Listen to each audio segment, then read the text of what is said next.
We're passionate about teaching English through art, but we fully understand that some teachers, perhaps if they have no knowledge of art, may feel a little hesitant, a bit nervous about working with art. In this short introduction, we would like to share with you some of our top teaching tips that ensure that you engage students confidently with works of art. Too often, I think, as adults to a gallery or whenever we observe art, we tend to look glancingly for a few seconds and move on. But the more you look, the more you see, and the more there is to discover.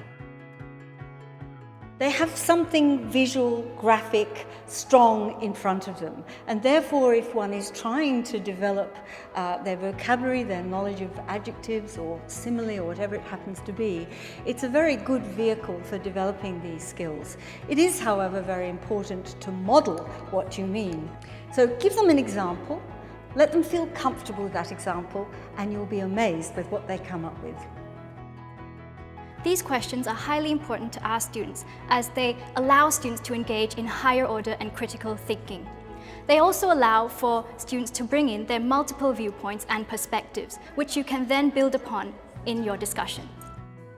I do know from my own experience that sometimes we tend to expect answers to come back like reeling in a fishing line, but I think in this instance it's really key to allow students to think and absorb, so give them several minutes before you start asking them to respond. It is highly important to engage students in a variety of learning activities such as role play, mime, music and performance. This ensures that you're catering to a variety of learning styles and also capitalizing upon their multiple intelligences. You may find that you may need to modify your approach based on your students' class size, learning abilities and time available. It's a wonderful way for them to develop their performance skills, but also to make their writing seem important. And what we so often find is that weaker students learn from the stronger students, and sometimes even vice versa. So everyone ends up winning in this situation. Encourage students to offer their personal responses to an artwork. I have never ever heard anybody say that. So you are really individual. Keep it going.